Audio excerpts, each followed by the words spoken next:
Bonjour, puis bienvenue à la présentation du premier volet du vidéo sur le deuil, donc la présentation PowerPoint sur le deuil.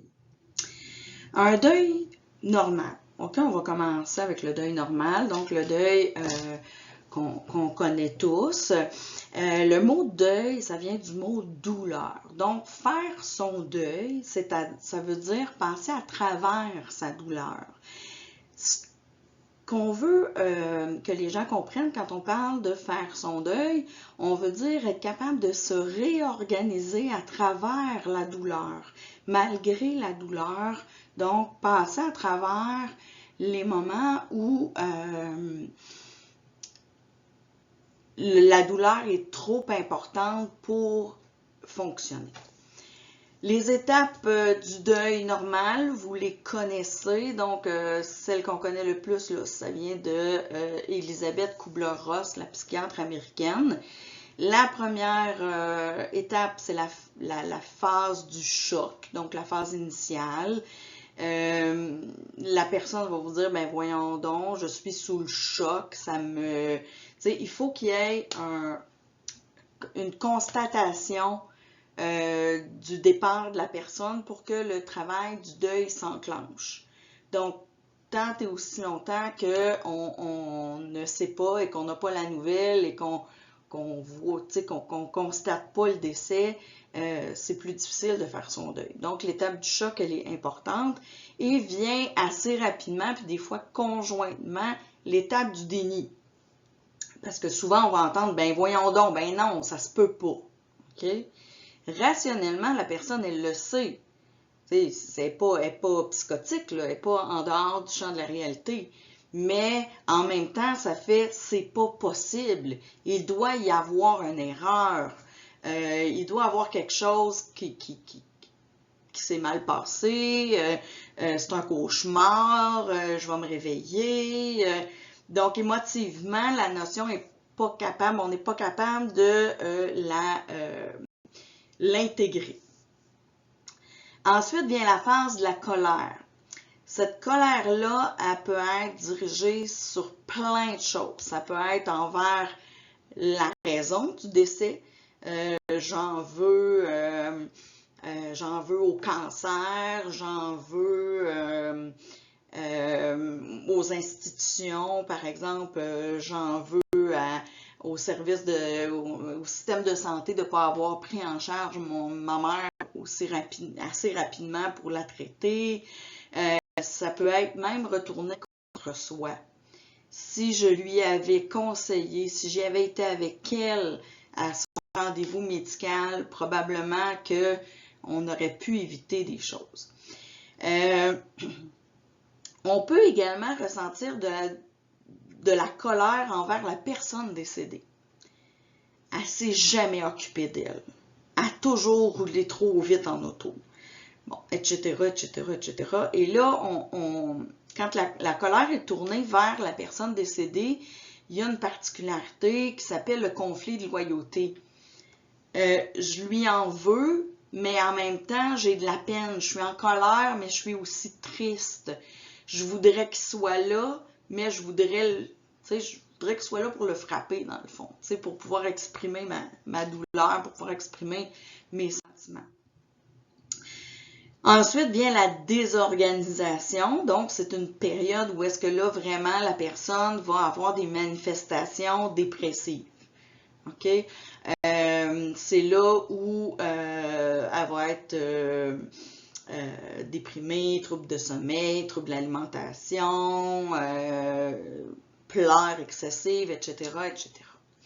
Et ensuite vient la phase de réorganisation.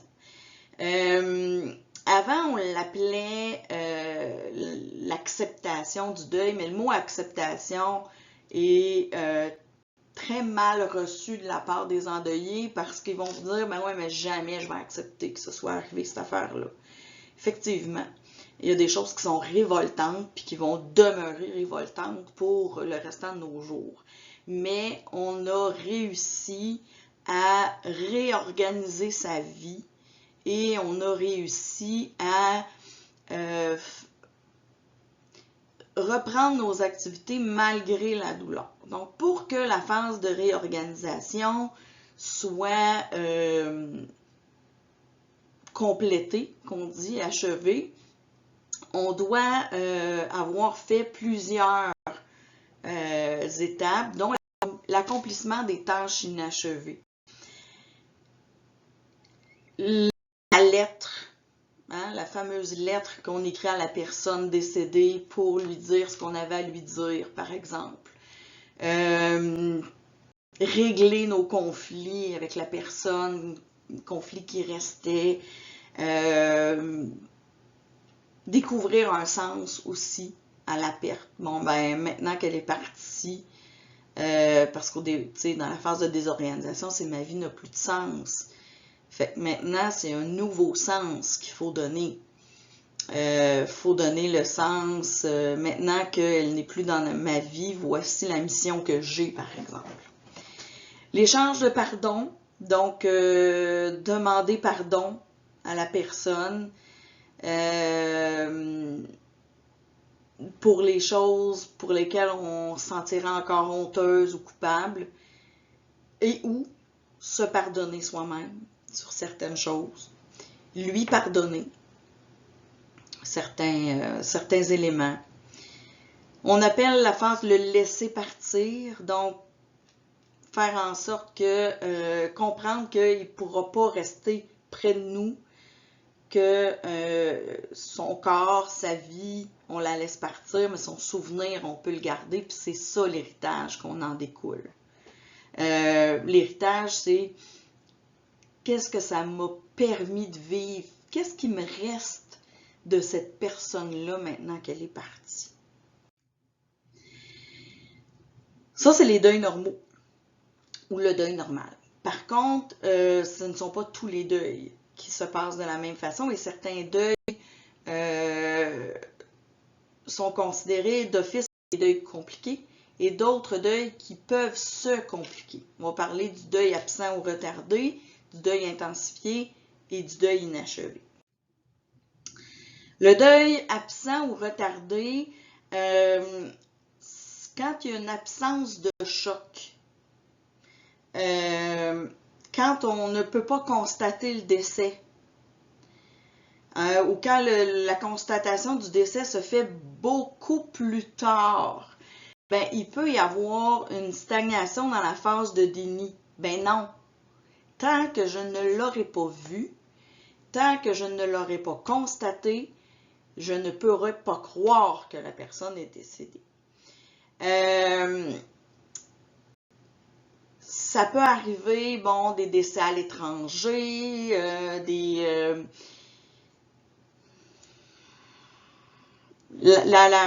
je vous dirais là, que les deuils compliqués, les deuils absents ou retardés, les plus classiques, c'est dans les cas de dispersion. Par exemple, prenez celle qu'on connaît tous là, de Cédric Provencher qui ont retrouvé les ossements quelque chose comme 10-12 ans plus tard.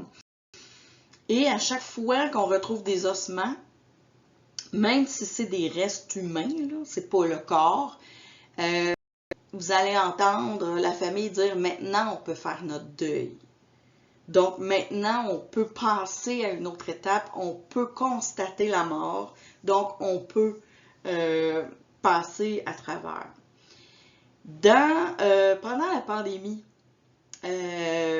beaucoup de personnes n'ont pas pu accompagner les gens, n'ont même pas pu voir le corps pendant longtemps avant de constater le décès. Les gens recevaient un téléphone, votre proche est décédé, on l'envoie à appeler un funéraire, le chercher.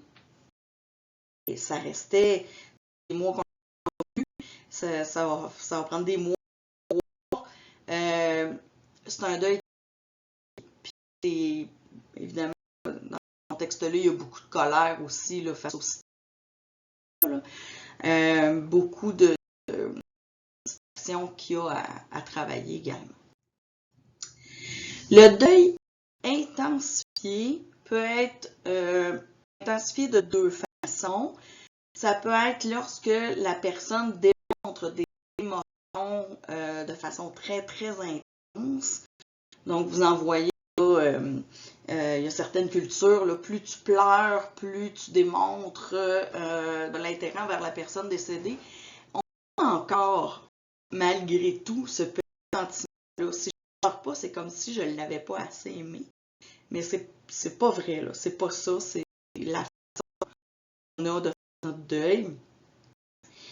Et le deuil peut également être intensifié par son caractère spectaculaire ou la médiatisation de l'événement. L'exemple que je donne toujours, c'est Madame Delga, des enfants de Guy Turcotte, enfants qui ont Monsieur Turcotte. Il a tué ses 2 enfants. Évidemment, ça a passé dans les nouvelles et dans les médias, les réseaux sociaux. On a des photos des enfants, on a vu des photos de lui, on a vu plein d'affaires. Imaginez-vous le père qui est constamment confronté aux photos de ses enfants, constamment confronté aux commentaires qui sont donnés. Le procès a été extrêmement médiatisé. Il a été très discuté. Il y a eu beaucoup de débats là, autour de la responsabilité ou la non-responsabilité criminelle de Turcotte. Là-dedans, ça a été, tu sais, on pouvait pas diminuer l'intensité de son deuil, de sa souffrance. C'était toujours dans ce bouillon-là. Il y avait toujours un événement qui revenait, qui faisait en sorte qu'on revoyait les 2 petits cocos là, pétant de santé avec des grands sourires. Là. Ça devait être épouvantable. Le deuil inachevé, c'est un deuil qui est non résolu. C'est quand on dit que les symptômes de la période dite normale. Une période normale, on va parler, la première année, là, en bas de la première année, c'est toujours un deuil normal, ok, à moins qu'il y ait des manifestations psychotiques, là, mais la première année, c'est toujours un deuil normal. Si ça ne se règle pas après un an, il faut regarder si on progresse. Si la personne avance dans son travail de deuil, même si c'est long, c'est considéré que le deuil est compliqué, est inachevé, donc il est lent à faire, mais ce n'est pas nécessairement considéré comme un deuil anormal. Okay? Ça peut arriver surtout quand il arrive d'autres événements qui empêchent de faire le deuil. Là, on a davantage à être vers un deuil compliqué, vers un deuil considéré plus anormal. Par exemple, je suis endeuillée de mon conjoint et 3 mois après, mon fils décède. Donc, la douleur est tellement vive d'avoir perdu mon fils que je n'ai pas l'énergie, la capacité de faire le deuil de mon conjoint. Okay? Donc, un incendie, par exemple. Je dois mobiliser toute mon énergie pour rebâtir ma maison, appeler l'assurance, etc. Je n'ai pas le temps de faire mon deuil. Donc, c'est considéré un deuil inachevé. Le deuil pathologique, donc, j'en ai parlé un peu, c'est associé à un diagnostic psychiatrique. C'est quand les symptômes dépressifs perturbent le quotidien là, de la année, ou lorsque les manifestations psychotiques lors des hallucinations et des délires. Donc, le deuil pathologique, c'est un deuil qui est difficilement traité ou traitable malgré pharmacothérapie et psychothérapie. Le deuil suicide. Le deuil par suicide est un deuil qui difficile et un deuil compliqué. Faut savoir que chaque suicide, on estime qu'il y a 10 à 10 personnes sont touchés directement est considéré endeuillé. Et quand on considère qu'il y a 3 suicides par jour au Québec, on va y revenir quand on va regarder le suicide, ça fait beaucoup de monde qui sont endeuillés par suicide. Dans un deuil par suicide, les sentiments peuvent être rencontrés, bien évidemment, beaucoup de culpabilité. Un suicide est un deuil, est un mort évité, à moi de l'éviter. Qu'est-ce que j'aurais dû faire pour qu'il aille mieux? Beaucoup de sentiments d'impuissance, d'incompétence, beaucoup de colère aussi. Et la colère est souvent dirigée vers la personne décédée. Pourquoi tu as fait ça? Puis on a vu plus tard, c'est que ça ramenait à un conflit de loyauté. Je veux que tu sois là, j'ai de la peine, je suis sympathique à ta douleur, mais en même temps, je t'en veux d'être parti et de me laisser dans cette souffrance-là. Malgré les avancées de la société sur les troubles de santé mentale, sur la perception du deuil, les endeuillés ont toujours une petite part de honte. La honte, ça vient souvent avec la culpabilité. Il y avait un dicton qui disait « on parle pas de corps dans le pendu ». Donc, c'est comme si ça voulait dire qu'on ne fait pas de deuil à une personne endeuillée. Si la personne est endeuillée, surtout endeuillée de suicide, ben, c'est bien mieux de ne pas trop y en parler, de ne pas le ramener dans sa douleur. L'isolement, ça crée un rejet, une stigmatisation. On va, ces perceptions, ben, on va se sentir jugé, on va se sentir mis de côté, va nous empêcher d'aller vers les autres, ça peut finalement favoriser l'isolement, qui est la pire chose à faire. Évidemment, beaucoup d'incompréhension aussi, parce que la personne, elle est partie avec ses réponses. Fait qu'on ne le saura jamais. Puis de toute façon, la personne, elle était fort probablement en distorsion cognitive, donc les réponses qu'elle avait données ne sont pas en lien avec la réalité comme telle, mais avec le filtre qu'elle lui avait mis. Fait que c'est difficile à comprendre de la part de quelqu'un qui n'est pas en distorsion cognitive. Le processus de deuil, les étapes du deuil par suicide, il ressemble beaucoup au deuil normal, donc le choc, le déni, on va parler d'engourdissement. La phase qui est différente, c'est beaucoup la protestation. C'est la recherche d'un sens, d'un coupable. Dans le deuil normal, c'est plus la colère, et là, c'est « ben voyons donc », recherche d'un sens, et après ça, il y a comme l'acceptation de la permanence de la perte.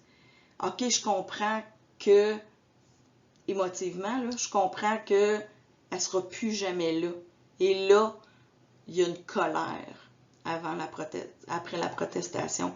Et là, on rentre dans la dépression, la désorganisation et ensuite la réorganisation.